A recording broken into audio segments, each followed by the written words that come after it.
দইয়ের ঘোল। আমুল দই। আমুল দই না, হাই পাস্তা। আমুল দই,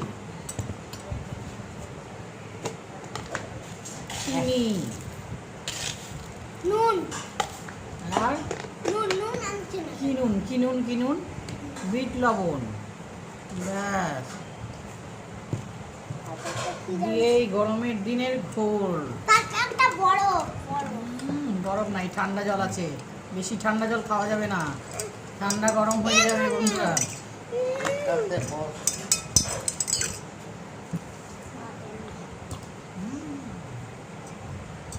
কি সুন্দর শরবত না,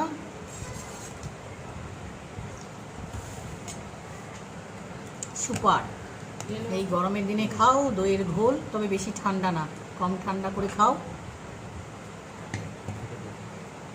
কেমন হলো বানানোটা কমেন্ট করে জানাও বন্ধুরা। টাটা।